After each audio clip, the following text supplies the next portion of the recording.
d'avoir traité les sujets à partir de l'aspect mystique et en particulier de cette sainte québécoise, la douleur, pas comme moyen de recherche avec Dieu, avec Jésus-Christ. Si vous avez des questions, si alguien tiene alguna pregunta.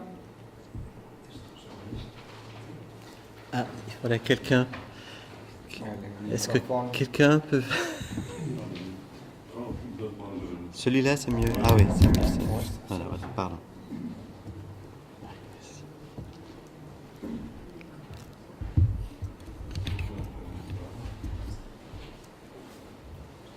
Como que parece que hablas castellano. Lo intento. Sí. Habla muy bien. Voy a hacerlo en castellano. Muy bien. A ver, aquí hablas de la cultura. Y entonces yo pensaba, ¿qué cultura? Por ejemplo, la teológica. ¿Qué concepto tenemos de Dios? En el Antiguo Testamento, Dios entraba en cólera y castigaba. Y entonces se ponían vestidos de saco y hacían penitencia y les perdonaba. Y aquí la última frase, mi Dios descargue usted sobre mí su cólera. Cuando viene Jesús, cambia la cólera. Resulta que él, cuando le dicen quién ha pecado, porque la cólera era que el pecado se convertía en enfermedad que iba a los hijos y continuaba. Y él dice, no tiene culpa, ni el leproso ni nadie. Y entonces, por lo tanto, da un sentido de Dios distinto. Ahora entonces, ¿qué pasa? Que se habla de Jesús y en teología actual se acentúa que Jesús es aquel que hace la voluntad del Padre desde que nace hasta que muere. Pero no expía allá solo en la cruz, sino que su vida, la que se da con su experiencia mística del Padre, y en todo caso no entra lo del castigo, aunque puede ser una enfermedad y tal que se puede tener y aceptarla como la salud. Entonces la Iglesia, si me permites, ¿qué piensas tú de eso? La Iglesia entonces, y los ejercicios espirituales primeros y tal, se habla de, ¿cómo diría?, de la confesión y de dos cosas. Una, la culpa, ¿cómo llama ella?, de atrición, y la culpa de contrición. La culpa de atrición es el miedo al infierno. Y la culpa de contrición y la culpa de atrición sería la ansiedad esquizoparanoide primera de los humanos. Y en cambio después se habla de la contrición, que es el dolor por no haber amado a Dios y al otro. La Iglesia resulta que dice, con esto ya estás perdonado, si no te puedes confesar, vete al cura. Si tienes miedo al infierno, resulta que has de ir a confesarte, tomar el billete para comulgar. Perdón que lo diga así. Y entonces se da un caso que con todo eso se fomenta con la penitencia, los ayunos que manda la Iglesia que se pagan, etc. una especie de mortificación.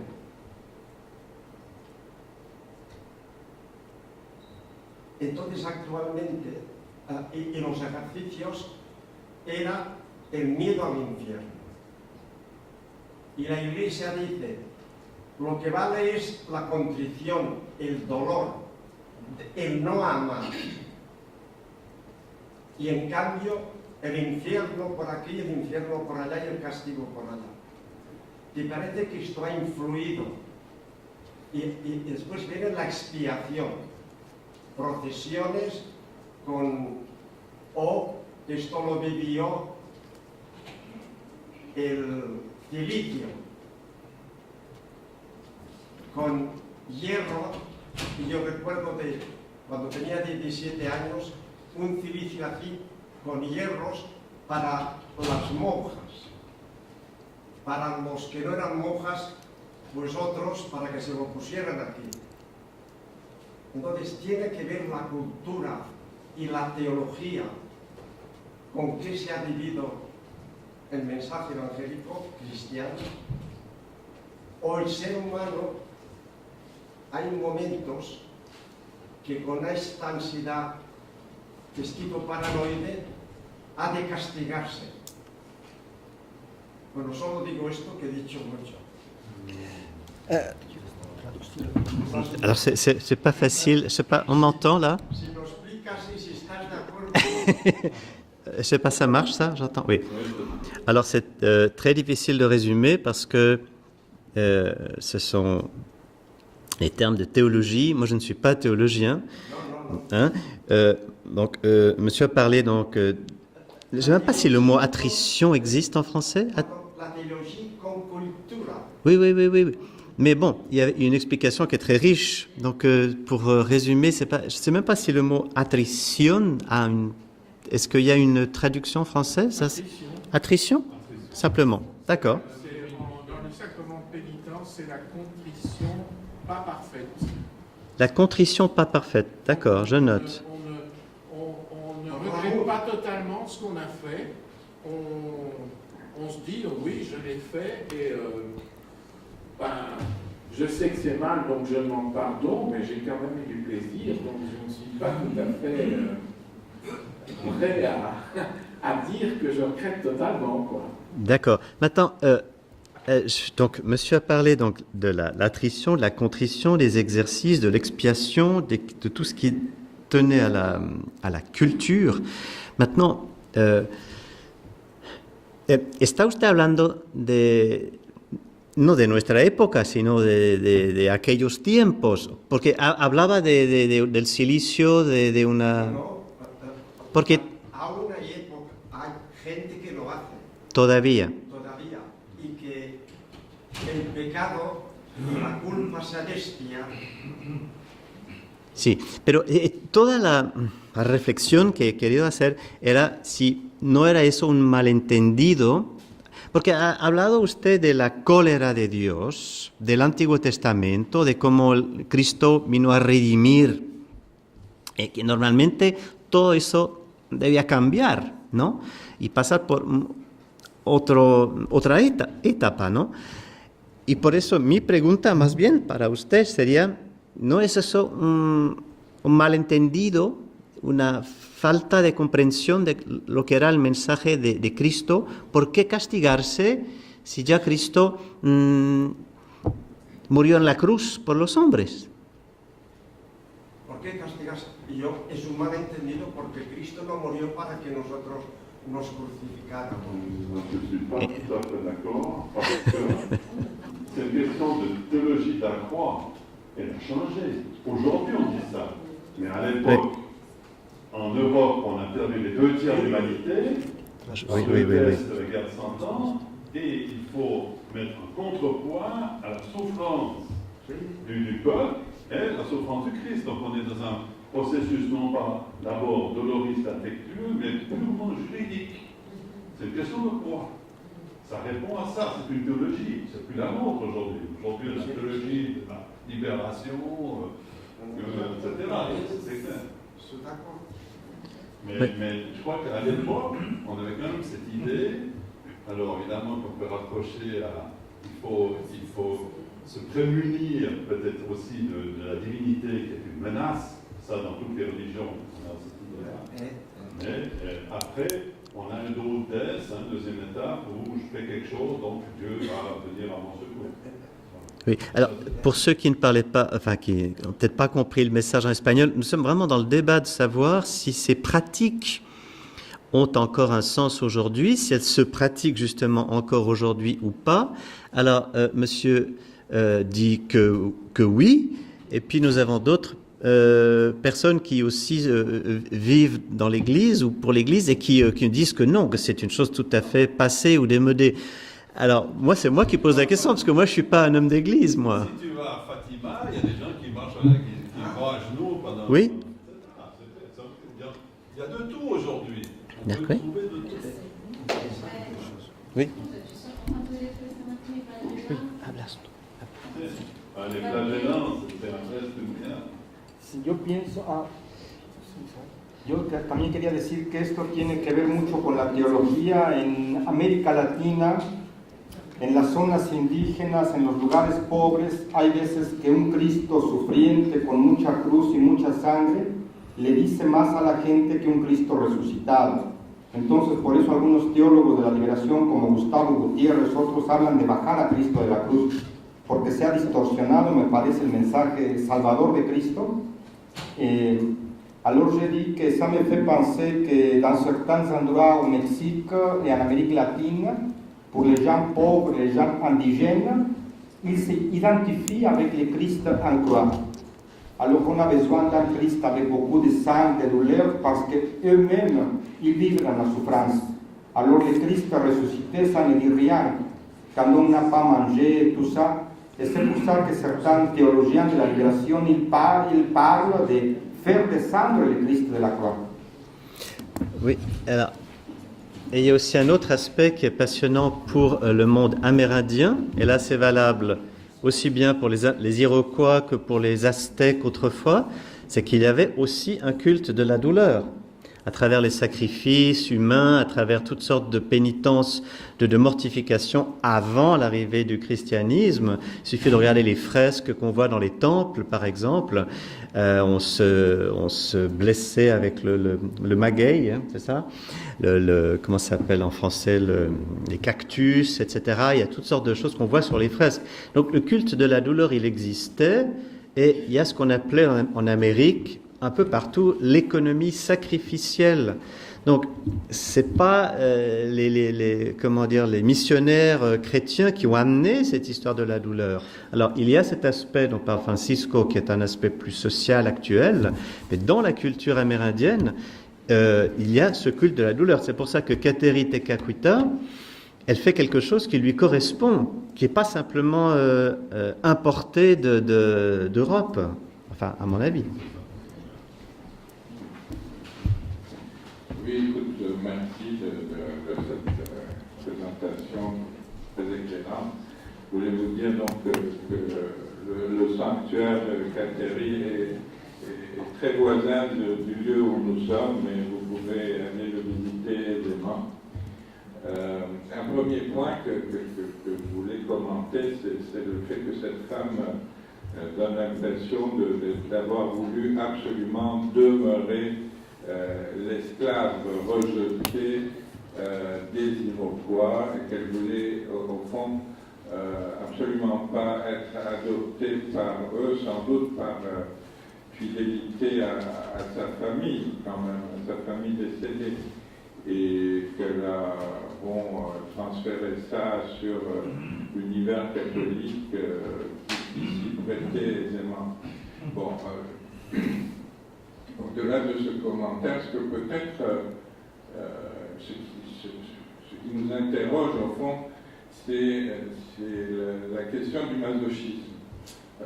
Pourquoi le masochisme apparaît à ce moment-là, à quoi il correspond, et je veux dire, quelle est la situation psychique, politique qui favorise le surgissement et la pratique du masochisme. Au-delà de sa justification religieuse, il est probablement aussi présent dans d'autres domaines que le strict domaine religieux. Oui.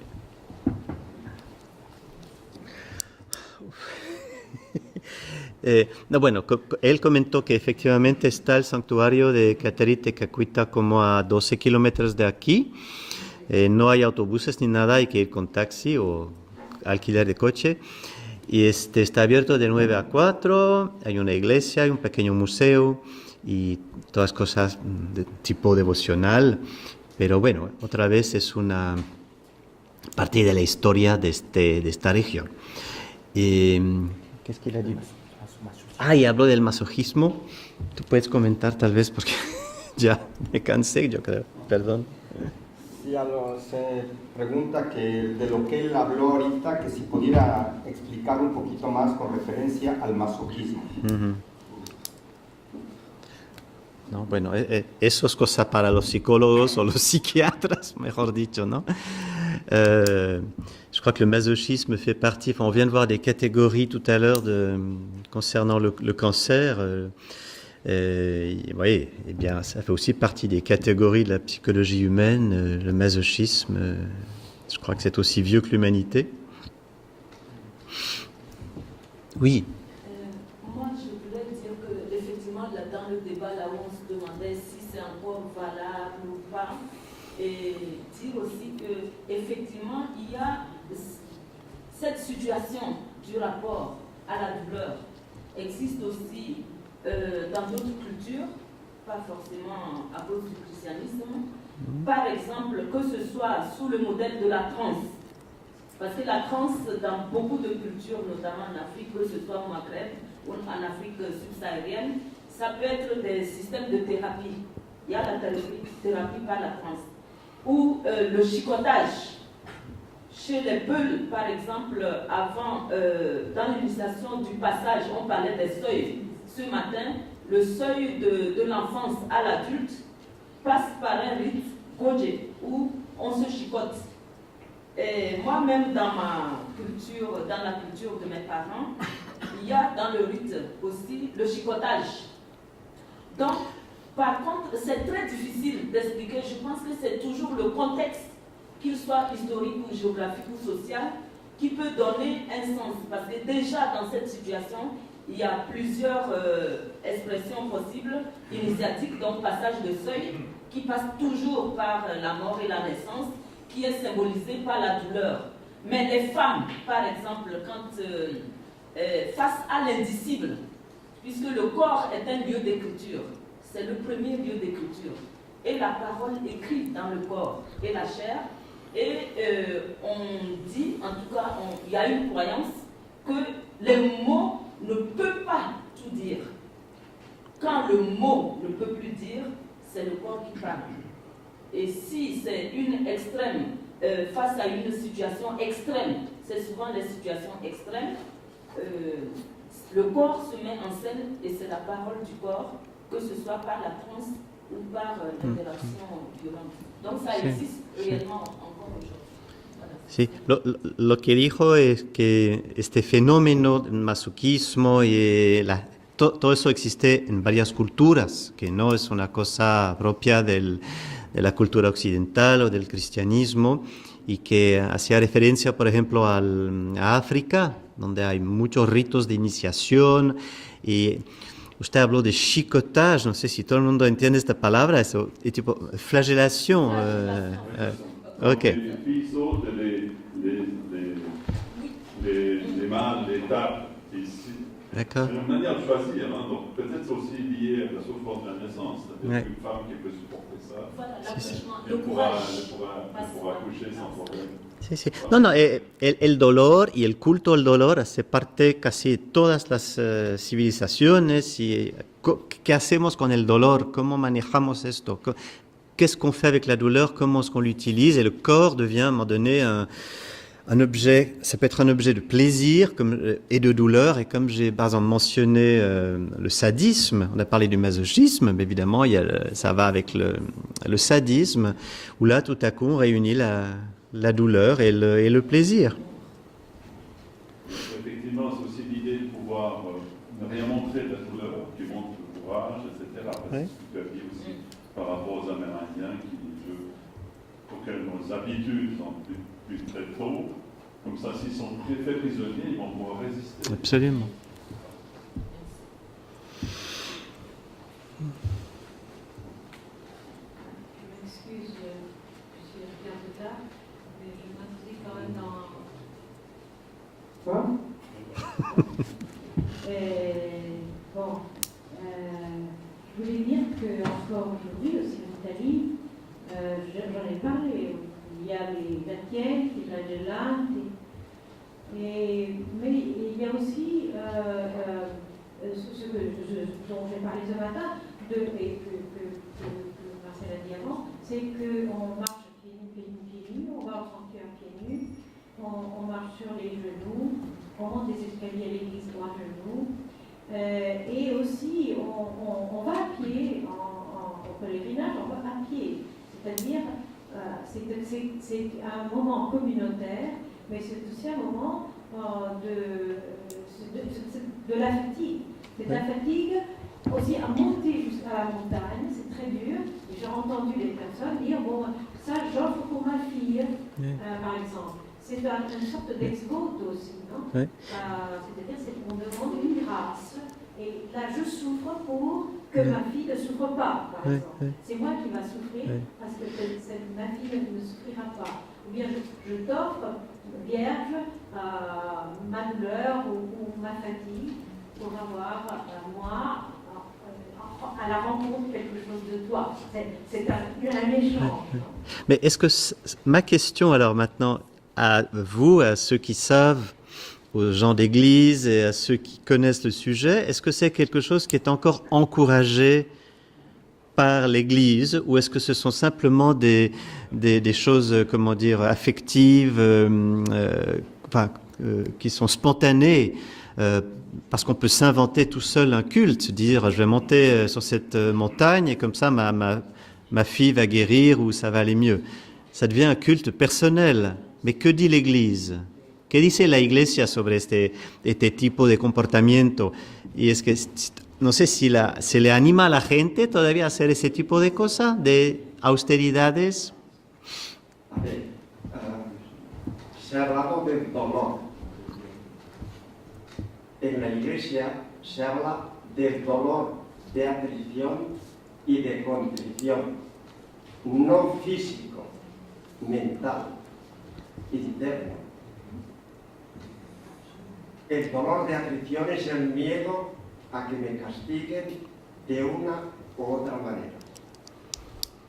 El dolor de contrición es que me duele, hago el duelo de que yo no he amado y he de amar. D'accord. Donc je traduis simplement que vous parlez d'aspect mental et pas physique. Aquí se podría entrar más que el ser humano es a base de duelo interno, de darse cuenta que no ama al que tiene al lado ni él y que corrige esto haciendo cosas. Digo dos cosas solo una. La madre, que por ejemplo ama al hijo, puede llegar a estar noches sin dormir, penitencia, dolor. Estar sin comer es una penitencia que nos impone, no por castigo, porque ama, que es distinto, porque da la vida, es distinto. En Cataluña resulta que hace tiempo que en casa se pegaba, en la escuela se pegaba con la regla o un bofetón, que es castigo físico, penitencia. Ahora cumple la penitencia por haber hablado. Hoy, si resulta que hay un profesor que hace esto, va a juicio público. Por tanto, ¿qué pasa con la agresión? No hablamos ahora de los islamistas o no, la Inquisición, ¿qué pasa con el dolor que no está hecho por amor? Bueno, quería decir que en Cataluña ahora no se puede pegar. Et tampoco en Francia et en Suisse. Oui, alors monsieur parlait de... D'abord, il a insisté sur la douleur, enfin, non pas physique, mais mentale, à travers l'attrition, la contrition de nouveau, et qu'on mettait à part donc ce qui était la douleur. Moi, ça me pose une question, puisque si on parle de gens qui veulent monter à genoux, ça fait mal, ou qui... Là, il y a toujours la douleur quand même, c'est pas que mental. Enfin, je ferme la parenthèse. Et puis qu'on est passé à un stade aujourd'hui où on ne supporte plus la douleur. Par exemple, dans les établissements scolaires, monsieur parle de la Catalogne, mais je crois que dans toute l'Europe, ou aux États-Unis non plus, on ne peut plus frapper des élèves, par exemple. Sinon, comme disait monsieur, on a un procès. Donc, au contraire, aujourd'hui, on ne veut plus battre personne. Et on entend des gens qui disent « Ouais, mais il aurait bien besoin d'une bonne baffe, celui-là. Hein » Mais c'est interdit. Voilà. Donc, mais estamos otra vez con este problema de cuál es el aspecto puramente físico o puramente mental. Porque nuevamente la gente que va de rodillas escalando no sé, un monasterio, qué sé yo, pues él quiere sentir el dolor, no solamente mental, pero también físico. ¿No es así? Pero si no está en función de un amor, solo el dolor físico persecutorio, por miedo a, o porque soy malo y me he de castigar, no hay un proceso humano que pueda llevar, en principio, a la mística.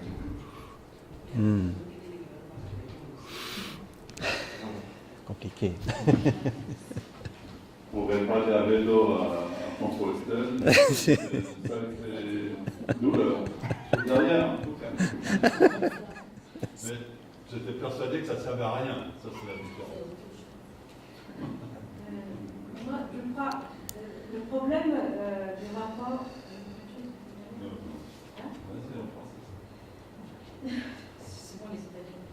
Dal punto di vista della religiosità popolare, voglio dire che e del rapporto con il clero, con la Chiesa, voglio dire, esiste una religiosità popolare. Io parlo dell'Italia, ma credo anche in altri paesi dell'Europa,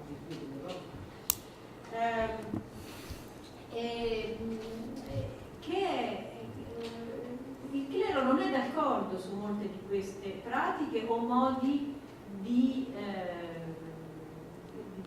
avere di fede o di rappresentazione o di performazione della fede. Non sono d'accordo, ma dobbiamo tener conto che esiste una religiosità popolare che non è quella cattolica, per quanto anche gli storici, io ho avuto un dibattito con degli storici a Roma che non tengono conto di questo aspetto, che non lo sanno perché loro studiano sugli archivi degli scritti e nella letteratura d'archivio, nelle documentazioni d'archivio, chi scrive spesso sono persone o legate al clero o comunque alla società colta e dominante. E raramente si viene a sapere qual è veramente la religiosità popolare. La religiosità popolare non è una religiosità, diciamo, cattolica in senso canonico, in senso e questo è anche evidente per il fatto che molte persone che vanno alle feste dei santi, ai santuari, ai monasteri, camminano, i pellegrini, molti di questi non sono praticanti, non sono, a volte neanche cattolici in senso, cioè non si definiscono cattolici, non si definiscono neanche propriamente religiosi tante volte, e spesso non sanno neanche farsi il segno della croce. Ma loro sono estremamente devoti a quel santo, alla Santissima Trinità che vi ho fatto vedere questa mattina e vanno estremamente devoti a quella cosa. Ma loro c'è una religiosità popolare che non è ben vista assolutamente dalla Chiesa e la Chiesa la combatte. Anche io ho sentito in Sicilia di battaglie fisiche, cioè che si sono litigati prendendosi a pugni col prete perché non voleva o voleva fare una certa cosa che loro non volevano fare. È una battaglia continua. Oui, alors ça c'est très intéressant, c'est que Madame montre bien comment toutes ces expressions de la religion populaire ne sont pas forcément acceptées par l'Église officielle, l'Église catholique.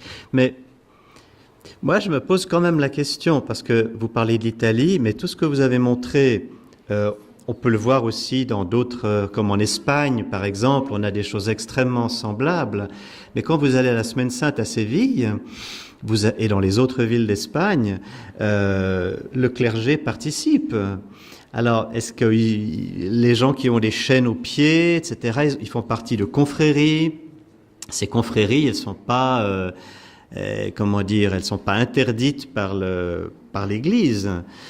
Alors, mais c'est très intéressant. Et je veux juste terminer parce que c'est exactement mon sujet. Quand je parlais de Kateri Tekakwitha, eh bien, il y a justement cette histoire de religion populaire, c'est-à-dire il y a une origine indienne, amérindienne, qui se mélange avec le christianisme qu'elle apprend, parce que c'est ça. Et justement, les prêtres jésuites, ils sont un peu embêtés. Ils disent, oui, est-ce que j'accepte ci, est-ce que j'accepte pas ça?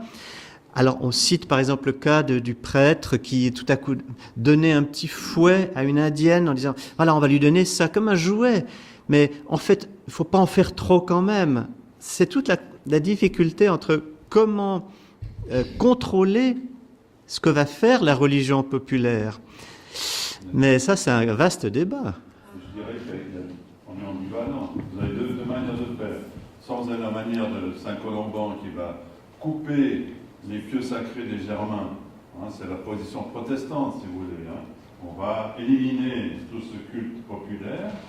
Ou bien, on va mettre un peu d'eau bénite sur une statue d'une Vierge noire en disant c'est la Vierge Marie. Donc ça, c'est plutôt catholique. Donc on va toujours en sciant ces deux positions. Et voilà. Peut-être qu'on n'a jamais été catholique, comme tu dis, ou chrétien, je ne sais pas. Scusate se faccio un intervento in italiano, poi semmai c'è qualcuno che lo traduce. Il caso di questa suora, che è una suora che addirittura è stata poi beatificata, se non ho capito male. È canonizzata già.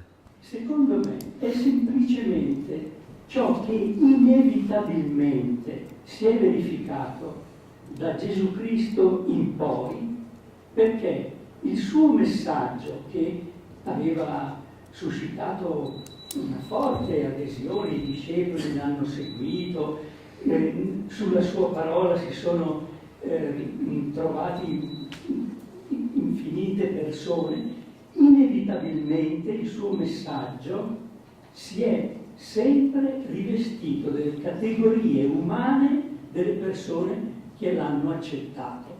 E siccome le categorie umane mai come oggi siamo consapevoli della loro storicità, diversità, a volte anche contraddizioni, perché certe modalità, certi modi di vedere la vita, il mondo si contraddicono con quelli di popolazioni vicine, inesorabilmente questo messaggio si è rivestito di queste forme culturali. Allora, quello che è importante è che noi prendiamo atto, mi pare che tutti i lavori che si stanno facendo, anche l'esemplificazione che abbiamo sentito qui della religiosità popolare, sono una miniera inesauribile di situazioni che possono far riflettere, possono darci un sacco di informazioni, eccetera. Ecco, quello che possiamo fare è di relativizzarle all'ambiente culturale in cui nascono e dove si sviluppano e dove vengono realizzate. Quello è ciò che avviene storicamente. Poi si tratta di leggerlo e vedere quanto certi valori umani, per esempio, sono rispettati e quanto no. Per esempio anche i terroristi che oggi nel nome di Allah si sacrificano pur di combattere il mondo dei crociati, sono un'espressione di questa traduzione culturale dentro una certa cultura del loro messaggio di fede che loro hanno in Allah. Quindi è un fenomeno umano, è interessantissimo, è importantissimo che venga letto, capito e riconosciuto, però deve essere preso per quello che è, cioè un fatto della cultura umana così come si è verificata da sempre nella storia umana.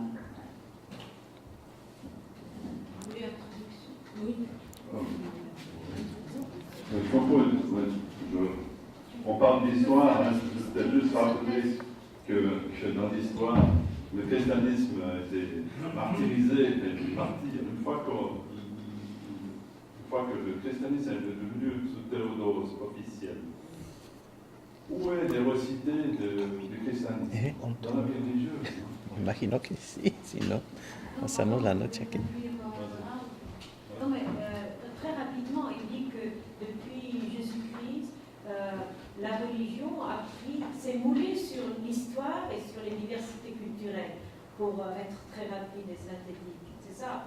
Et donc, nous devons prendre en compte cette diversité de contextes culturels où le christianisme ou la religion prend, disons, ses formes et ses performations, ses manifestations.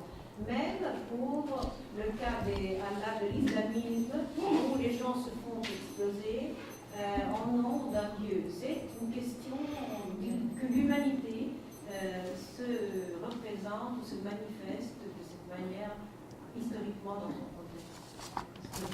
Bueno, penso che vamos a terminare su un tema... perdón. Termina nunca. Merci. C'est extrêmement important ce problème au niveau du masochisme, au masochisme. J'aimerais rebondir sur l'histoire de la vie de Gaddafi. Je pense, d'après ce que j'ai lu un livre très intéressant de John Lang-Dimmer, qui est un homme médecine d'Afrique, et qui parle, qui fait témoignage de toutes ces traditions, de sa tribu. Et il dit qu'effectivement, le culte de la douleur chez les Amérindiens de certaines tribus n'a rien à voir avec le masochisme, mais c'est bien une expression de la prière qui se fait à travers le corps. Et ça découle d'une vision. Il n'y a pas d'obligation de le faire. C'est une vision qui amène la personne à entrer dans une relation avec son propre corps. C'est lié aussi à un aspect de transmission. Il ne faut pas oublier que ce sont des cultures où il n'y avait pas d'écriture. Donc le fait de passer à travers le corps pour écrire l'histoire, je pense que c'est aussi un facteur de transmission.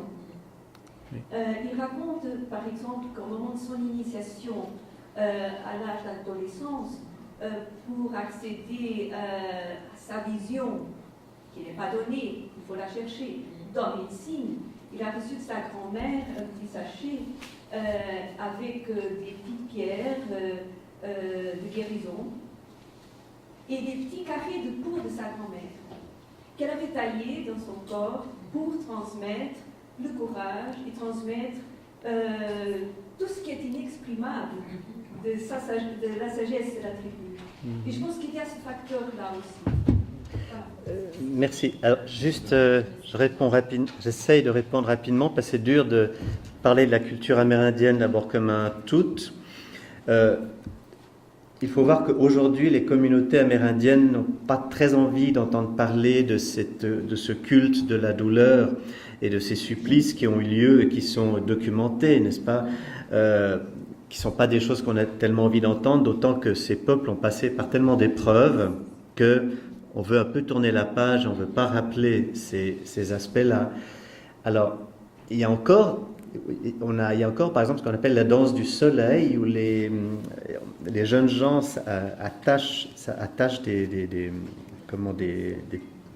des crochets à leur peau et s'arrachent des bouts de peau. Donc il y a quand même un certain culte de la douleur. À l'époque, quand même, une des raisons essentielles, c'était d'habituer son corps au supplice qu'ils allaient pouvoir endurer en cas de guerre. Malheureusement, les guerres étant extrêmement fréquentes entre les différentes tribus. Maintenant, alors si on parle de la sagesse indienne, de la sagesse par rapport à leur connaissance de la nature, du cosmos, des relations avec les animaux, les totems, là on entre encore dans autre chose, et c'est vrai qu'il y a une sagesse indienne qui est évidente, mais je pense qu'elle existe à côté d'un certain culte quand même de la douleur. Mais aujourd'hui, ce n'est pas toujours facile d'en parler, surtout avec des communautés qui ont quand même beaucoup souffert dans l'histoire. Je ne sais pas si je m'explique bien. Es un poco difícil traducir todo esto. Je crois qu'on peut peut-être arrêter. Gracias.